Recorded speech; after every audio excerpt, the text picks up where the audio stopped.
hopeless ya, dia sudah nggak punya harapan. Emangnya ada orang tua kayak gitu? Kayaknya hanya di dalam mimpi, dan ini juga depresi. Tadi sudah saya cek kemiringan tulisannya pakai busur, dia depresi sekali.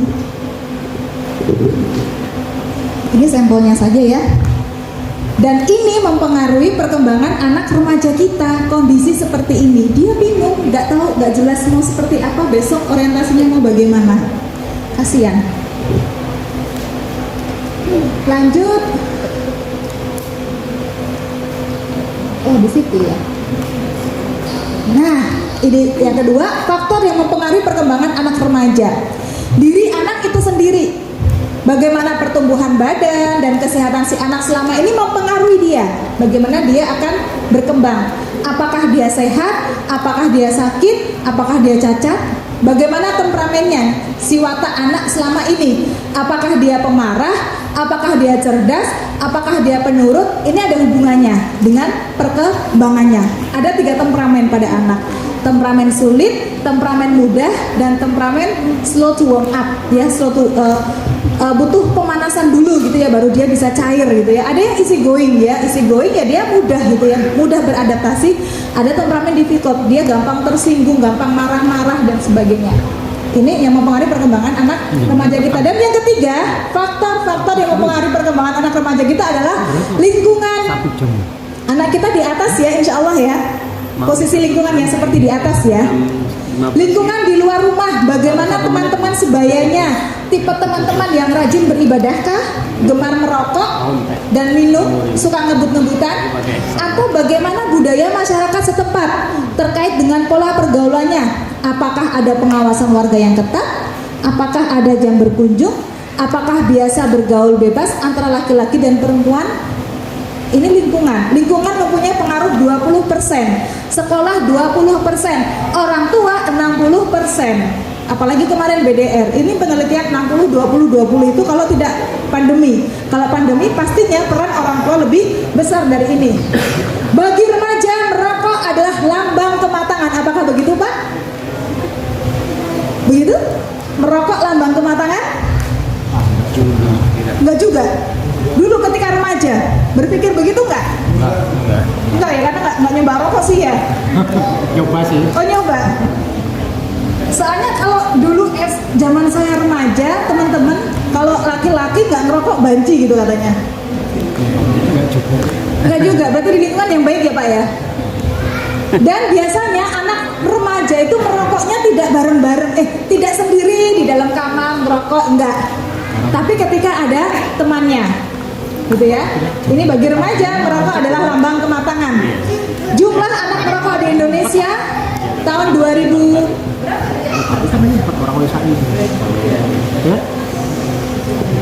18 apa 17 itu tinggi ya. Aduh ngeblur karena terlalu saya besarkan, memaksakan gambar ini masuk. Ya, tinggi angkanya di Indonesia.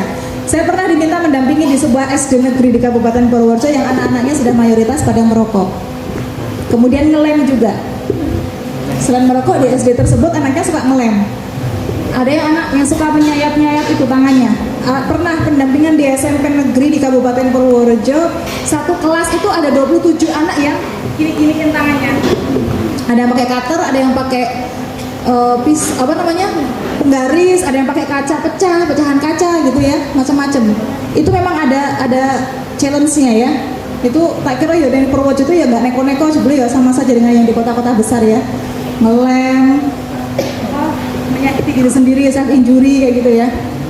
Ya, nah ini pola emosi pada remaja kita perlu tahu. Nah, remaja sudah tidak lagi mengungkapkan kemarahannya dengan cara gerakan amarah yang meledak-ledak ya. Anak remaja kita sudah tidak begini. Kalau kecewa dengan kita sudah tidak begini lagi. Udah nggak begitu. Tetapi dia akan menggerutu. Dolanan HP, hai. Bapak Ibu akad memberikan HP ke anak gimana kemarin? Pas ngasih HP ke anak untuk BBR, ngasihinnya gimana? Ya nggak pakai HP, murahnya ngelah HP yang orang main game bae, awas, mesti nau kayak gini, kok akadnya mesti nau lo ya, orang mau game, begitu? Apa gimana? Tak beliin HP, Tak kasih HP, awas tapi nek ngegame tok tak minta lagi gitu. Apa gimana? Kurang lebih gimana? Ngasihinya ke anak? Seperti itu. Kurang lebih seperti itu. Ya, pakai HP, papet.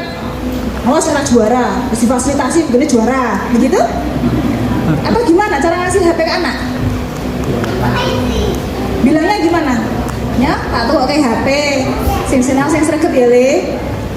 Sinau sing sregep. Sinau mencuri itu sinau enggak? Ada sekolah maling tuh? Ada. Sinau bagaimana menjadi hacker? Bisa enggak? Bisa. Kan disuruh buat sinau. Akadnya enggak jelas ya. Akadnya enggak jelas. Saya waktu itu kasih HP-nya, saya kasihkan, Bunda pinjemin HP, Bunda percaya, kamu bisa dipercaya. Titik. Outputnya, kok HP-nya nggak bisa buat TikTok? Iya, udah tak program 2 jam. Itu bisa lagi besok Bun, kalau udah 24 jam. Jadi aku sehari maksimal 2 jam aja. Itu udah ngunci sendiri. Alhamdulillah, outputnya begitu. Ketika saya menyampaikannya, Bunda percaya, kamu bisa dipercaya. Jadi dia batasi, menggunakan HP dia batasi tanpa disuruh lagi. Nggak perlu pakai ngegas. Nggak perlu pakai ngegas. Saya mau praktekin yang ngegas, leher saya sudah sakit. Tidak mau berbicara, ini anak remaja kita kalau lagi marah, dia ngambek, dia tidak mau berbicara. Kemudian, atau dengan suara keras. Sebaliknya, dia dengan suara keras seperti ini gambarnya. Ada yang begini sama anaknya? Ayal-ayalan begitu? Mengkritik orang-orang yang menyebabkan marah. Ibu ya, saya belum lama dapat curhatan begini. Makane Tobi golek gawean ki sing genah, kerja koyo ngono. Aku jelebet wayah-wayah ra iso. Aku dibayang ngono karo anakku Bu Sisi. Abi nek golek duit ra genah, pekerjaan kok ora jelas gitu ya. Kerja tetep gajian sekian-sekian. Aku sekolah nih kini bisa, aku minta apa-apa bisa, kayak kocok-kocok kayak lebih. Anak perempuan, begituin bapaknya sakit hati. Tetapi apakah sepenuhnya salah anaknya? Tinggal bagaimana pola komunikasi yang dibangun ketika dia masih kecil. Saya meyakini itu, karena ada hukum sebab akibat. Ini pola emosi pada remaja. Kata Gary Chapman, remaja melewati masa perkembangan yang cocok disebut sebagai tahap menggerutu, karena yang Anda dapatkan darinya hanyalah sejumlah kata yang digumamkan dan kedengarannya seperti gerutu.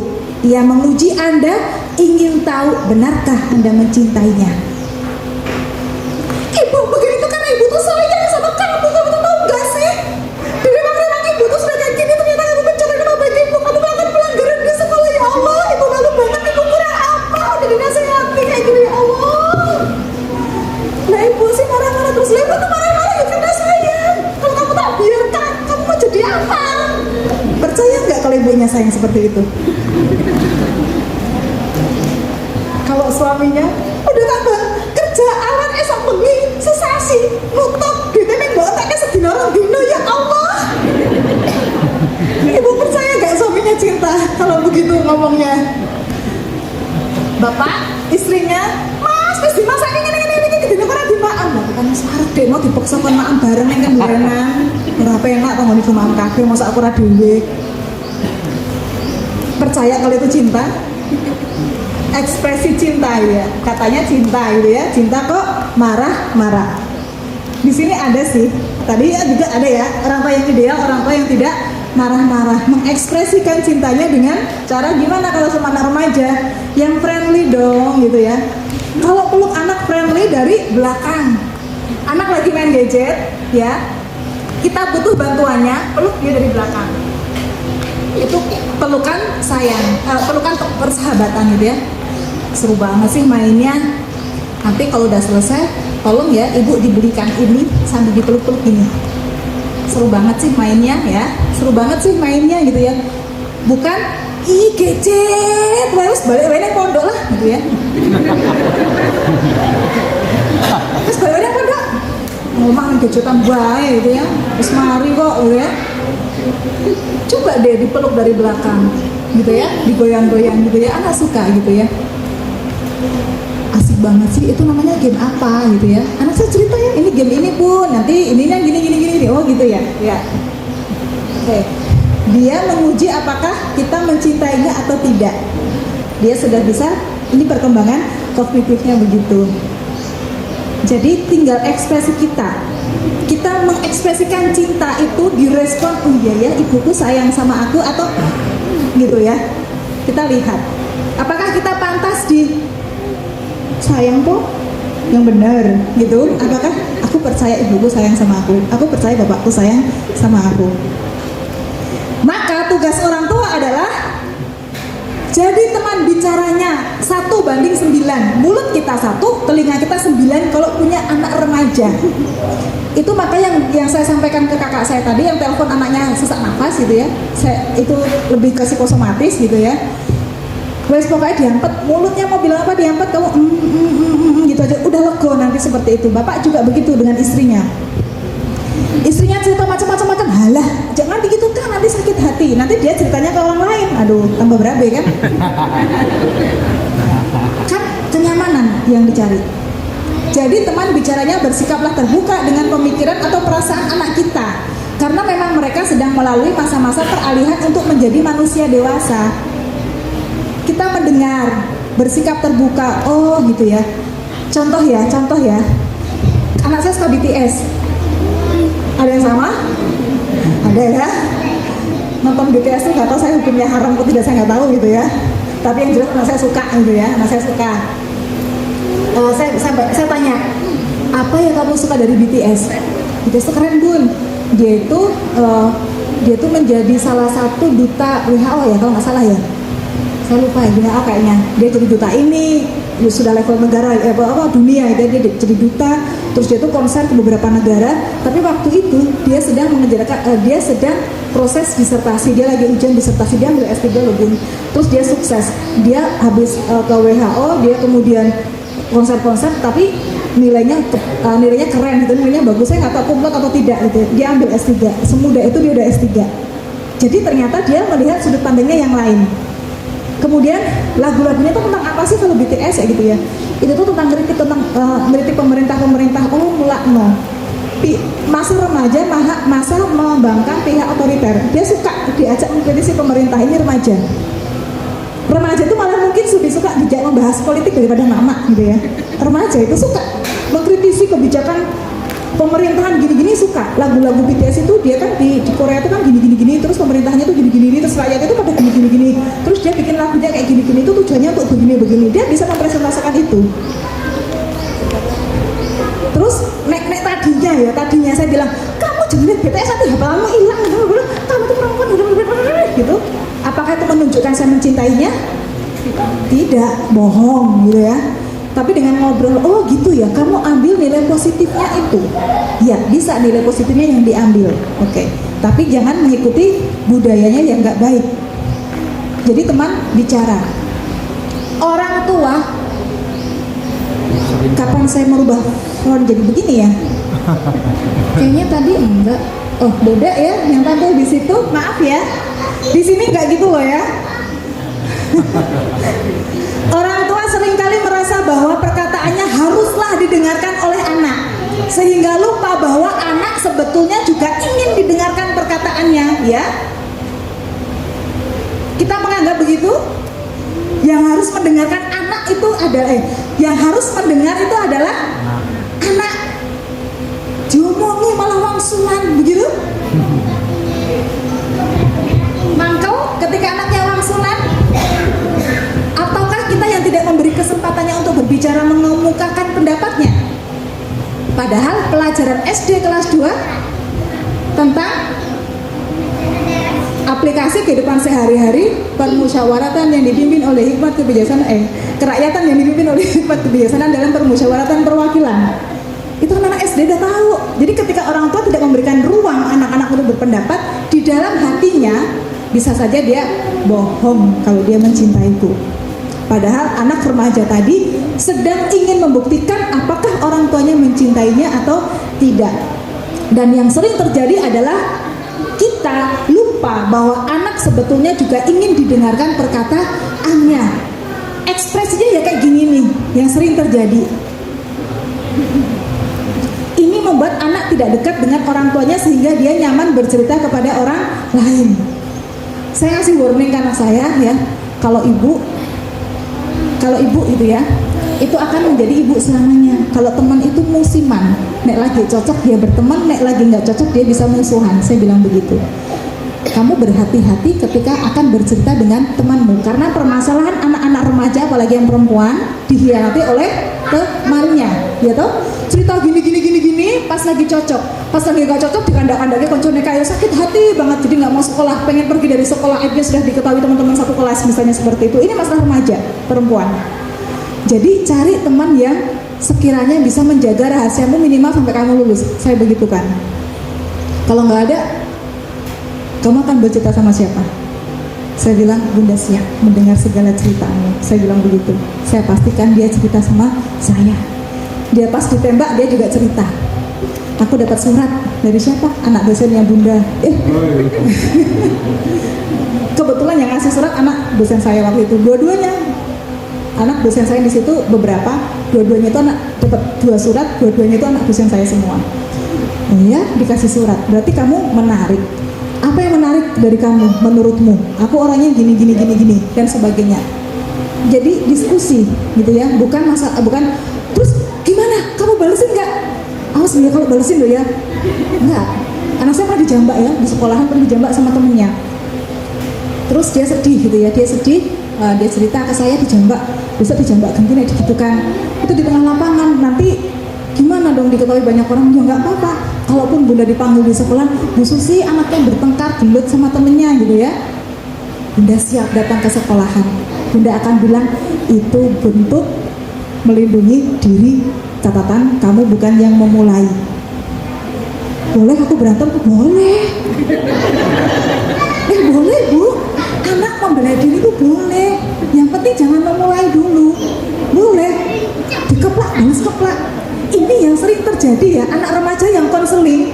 Kata ibu nggak boleh balas, biar Allah yang membalas. Ini anak yang nggak siap mentalnya, dia bisa stres bahkan depresi loh. Anak SD sudah begitu, dipukuli temennya, dibully temennya. Tapi Kak Umi disuruh sabar, nggak boleh balas. Nanti Allah yang balas. Tapi kamu sedih gitu kan? Sedih, ya Allah, masa akeh banget gitu ya, keplak genti gitu ya. Jangan gini Bu, iya Allah yang membalas ini Bu, iya. Tapi ini konsep membela diri Bu, membela negara nanti ujung-ujungnya ke sana loh Bu. Membela suami, membela istri, bojone dicolek gitu, ya nggak apa-apa wong ya ora kelong bae. Iya toh? Tetapi kalau dari kecil, dari remaja tidak ditanamkan konsep membela diri, ya kasihan nanti dia bingung, pengen bales, dia mengikuti superego, norma budaya, bales, kok dosa, aku berarti podo ngeleke gitu ya. Tetapi value dimasukkan, kamu boleh membalas kalau kamu belum plong. Tapi kalau kamu bisa plong, kemudian memaafkan, itu jauh lebih keren. Tapi nggak gampang menjadi orang seperti itu, butuh proses gitu ya, butuh proses berjalan seiring waktu dan sebagainya. Ngomongnya panjang lebar masalah ini gitu ya. Jadi ojo bales, jangan balas plak ganti, tendang ganti, rebut maame rebut ganti gitu ya. Jangan, ini punya aku, murid saya STK, mainannya diminta, murid saya nunduk gitu ya. Oh dipukul, kenapa mukul? Mainanku direbut. Tuh, karena kamu merebut mainan, kamu dipukul. Saya gitu kan. Ada hukum membela diri, membela haknya, gitu ya. Nanti akan lebih gentleman untuk laki-laki. Jadinya ada orang yang, nah di sini kasusnya yang banyak orang tuanya memanggil nama orang tuanya ya. Anak-anak di sini ya kasus itu ya. Jadi manggil anaknya itu pakai nama orang tua.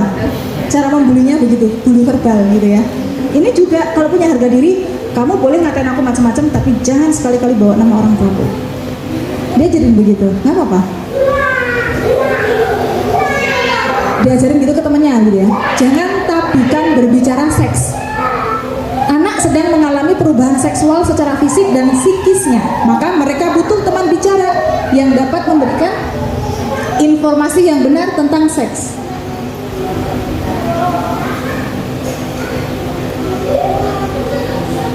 Nah, maka mereka butuh teman bicara yang dapat memberikan informasi yang benar tentang seks. Jangan biarkan anak memperoleh informasi secara salah tentang seks dari buku atau video porno. Saya ingat pertanyaan anak saya kelas 3 SD waktu itu. Bunda, ikhtiarnya apa selain doa biar bunda bisa hamil? Kelas 3 SD, tanyanya begitu. Jawabnya gimana coba?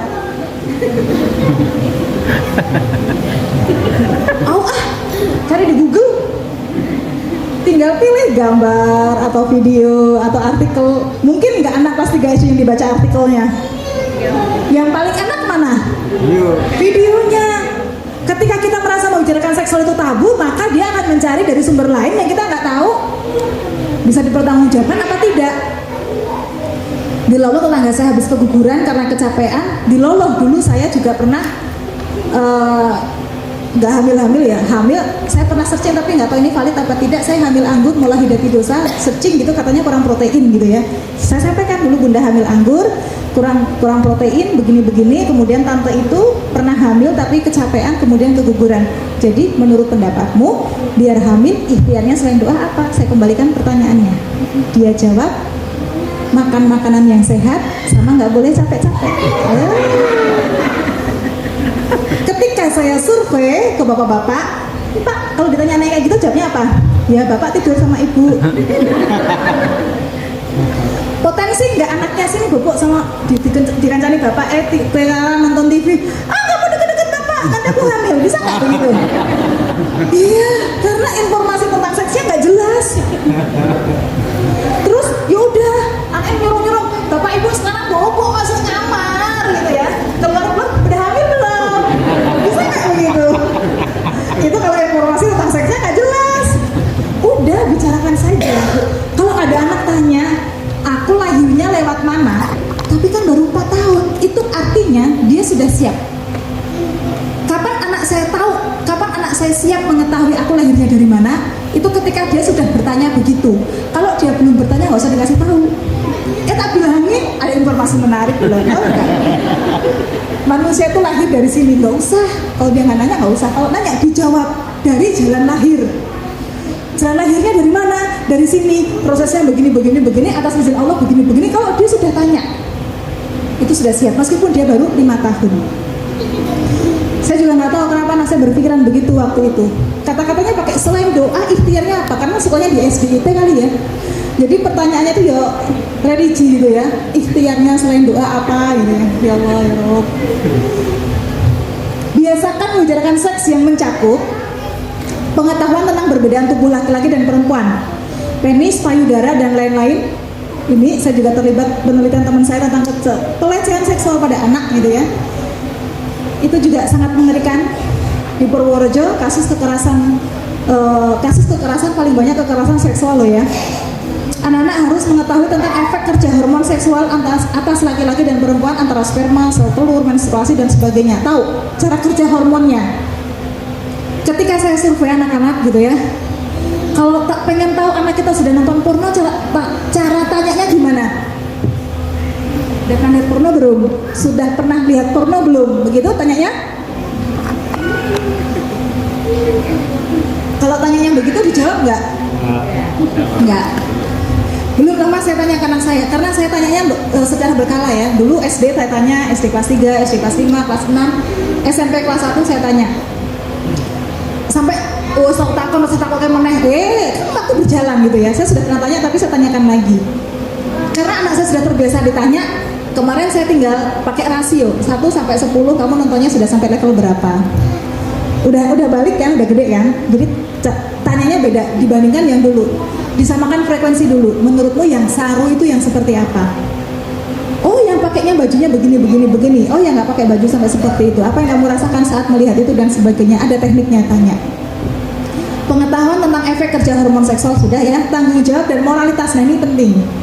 Yang terkandung di balik perbedaan tubuh dan kerja hormon seksual laki-laki dan perempuan. anak saya sekarang yang SMA perempuan, tidak di asrama tetapi wisma. Sistemnya begitu, jadi boleh nginep boleh tidak di wisma, tetapi di wisma itu juga ada pembinaan agamanya, sholatnya jamaah dan sebagainya kayak di asrama gitu ya. Tetapi beda-beda, ada yang rumahnya sana, ada yang wisma sana, jadi ngontrak rumah penduduk gitu loh, anak saya kayak gitu. Terus saya tanya, berarti kesempatan dong lihat anak Irfan? Ya dibekelin lah sama ustazahnya, awal-awal masuk kan, jadi rumahnya di sini, sekolahnya di sana jauh, jalan kaki gitu kan, bisa lihat dong, saya gitu kan, bisa curi-curi pandang gitu dong, gitu ya, tak pancing gitu ya. Enggak ya, dibekali sama ustazahnya, awal-awal dikawal, nanti kalau kira-kira sudah bisa dilepas, nggak suka ledek-ledekan gitu baru ditinggalin kayak gitu ya, ustazahnya baru nggak ikut, ada proses. Terus tapi tetap ada kesempatan itu ya, ada dong, tapi kan tahu batasannya. Menurut lo batasannya di mana? Ngobrol deh banyak di situ ya, bunda percaya kamu bisa dipercaya, paling kembali ke situ di situ. Tapi saya sedikit ada keraguan kadang-kadang, kok saya ragu-ragu ya bisa dipercaya dengan orang gitu ya, karena itu kan kata-kata menguatkan gitu ya, tapi kan sajane belum tentu menjamin ya. Saya gini kan, tapi bunda kalau udah nggak percaya sama orang, sulit loh ya untuk bisa percaya lagi. Itu juga dipegang ya, bunda benar, kalau udah nggak percaya sama orang lagi akan sulit untuk mempercayai lagi. Bisa dipahami? Ya bunda bisa. Oke, silakan lanjut ya, lanjut ngobrol. Tanggung jawab dan moralitas yang terkandung di balik perbedaan tubuh dan kerja hormon seksual laki-laki dan perempuan. Bapak jangan terlalu kontak fisik dengan anak perempuannya. Ibu juga seperti itu, mereka sudah tidak nyaman gitu ya. Mengasuh atas nama Allah, ini tugas kita. Maka disebabkan rahmat dari Allah lah kamu berlaku lemah lembut terhadap mereka. Sekiranya kamu bersikap keras lagi berhati kasar, tentulah mereka menjauhkan diri dari sekelilingmu. Kalau kita kasar, anak juga tidak akrab sama orang tuanya. Pertanyaannya, akan anak-anak dekat sama kita enggak? Sekarang ini jawabannya. Ali Imran 159. Ada mirroring, kenapa anak kita mirroring ya, kayak balik gitu ya. Assalamualaikum warahmatullahi wabarakatuh. Assalamualaikum warahmatullahi wabarakatuh. Mirroring. Maka yang menjadi pertanyaan besar kita, kenapa anak kita? Apa anakku? Jawabannya, maka bagaimana saya? Pengen tahu kepribadian kita? Lihat perilaku anak kita. Itulah kita. Anakku kok pencemas ya? Berarti kita sering mengekspresikan rasa cemas di hadapan anak-anak. Anakku kok ngeyel banget ya dikandani. Berarti ibu sering berdebat sama suami. Dikandani suaminya, dek, nek ojo suwe-suwe lek bali. Apa tuh mas lu, anak-anak lu kok ya? Lu gak bisa dikawal suwe-suwe. Kenapa anakku ngeyelan? Gitu ya. Mirroring. Kenapa anak kita? Jawabnya bagaimana saya. Karena yang dicerminkan anak kita adalah kita. Rasulullah sebagai pemimpin dan suri teladan bagi seluruh umat, secara aplikatif beliau membentuk akhlak dan perilaku anak dengan memberikan teladan kepada mereka. Dengan teladan yang baik, anak-anak akan tumbuh dengan perilaku yang baik dan pribadi yang kuat. Mereka tidak melupakan akhlak dalam jiwa-jiwa yang beriman pada zaman modern ini. Karena ini bekal, mau dimanapun, mau hidup di zaman apapun, kalau akhlak dalam jiwa-jiwanya tertanam gitu ya, dia akan selamat insya Allah. Ikhtiarnya bagaimana? Ikhtiarnya kita menjadikan kepada mereka teladan yang baik. Selamat menjalankan tugas mulia. Terima kasih.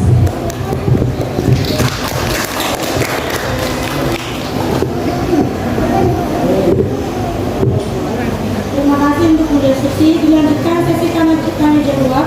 Untuk Bapak Ibu yang ingin bertanya dipersilakan. Ya, silakan. Waalaikumsalam warahmatullahi wabarakatuh.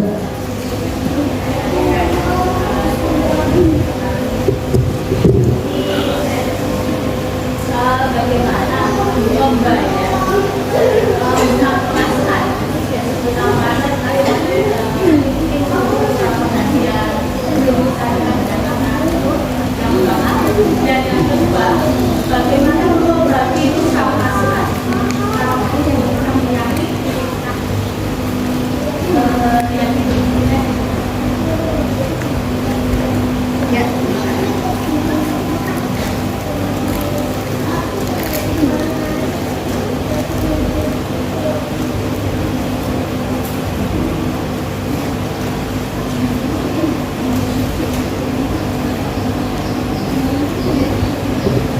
Ya, bagaimana membayar hutang pengasuhan, bagaimana menyembuhkan luka pengasuhan, gitu ya, membayar hutang.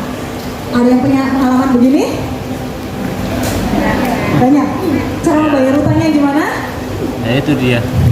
Saya pernah dibayar. Saya bayar hutang saya dulu ketika marah-marah dengan uang 100.000. Bisa terima nggak? Nggak bisa ya. Saya pernah mengalami ini. Saya hanya sharing saja. Dulu anak saya laki-laki SD kelas 1, dia karakternya pemalu banget. Tetapi malunya tuh malu yang banget gitu ya. Aduh kok kayak gini gitu ya. Kemudian dia juga lembut banget. Saking lembutnya, saya bilang ke suami saya, begini kayak gini jadi empuk untuk dibully nih mas, gitu. Jadi anak dibully itu ternyata ada bakatnya, ada potensi, ada anak-anak yang emang empuk untuk dibully itu memang ada. Salah satunya karena faktor pengasuhan orang tua yang menyebabkan dia itu sangat empuk dibully teman-temannya. Kasihan tuh anaknya, ya Allah anaknya dibully, mergo tok perlakukan begitu. Itu orang tuanya punya andil loh ya, jadi empuk untuk dibully tuh. Oke. Anak saya lembut banget waktu itu, bunda aku mau minum susu, ngomongnya gitu, laki-laki. Saya sedih ya waktu itu ya. Saya bilang diulang ngomongnya, bunda aku mau minum susu. Lagi, bunda aku mau makan biskuit boleh? Ngomongnya diganti, bunda aku mau makan biskuit ya. Suaranya kurang gede, digedein. Saya komunikasikan dengan suami saya, mas anaknya sudah perlu ya. Saat itu pengasuhannya banyak ke saya. Saya murni ibu rumah tangga waktu itu. Kemudian dia lembut. Saya bilang dia butuh bapak, butuh figur bapak sih bener-bener. Terus suami saya, aku butuh dia gitu ya, ngajak anak melakukan kegiatan-kegiatan yang laki-laki. Ekstranya ikutin yang bela diri waktu itu, kemudian ekstranya futsal. Kemudian saya minta suami saya ngajak dia ke sungai. Saya minta kalau benerin genteng bocor dia diajari menek. Saya minta kalau dia nyapu dadakan, itu kan punya pohon mangga di depan rumah, terus nyangkut di apa namanya yang talang air ya, nek kena daun itu kan bisa nyangkut terus malah bocor gitu loh. Nyapu talang air dan sebagainya, ajak kegiatan seperti itu. Kemudian kalau dia masih ngomong lembut, saya nggak mau jawab. Ngomongnya yang begini, bunda mau sekolah, bunda mau sepedaan, bunda aku mau sepedaan ya. Dulu dia ngomongnya kayak gitu ya, guru TK-nya apa ya, dulu kayak gitu lembut banget. Sekarang udah enggak, alhamdulillah, bismillah, Allah sembuhkan. Kemudian dia minder karena dulu saya menjadi toxic parent. Dulu saya berambisi punya anak itu yang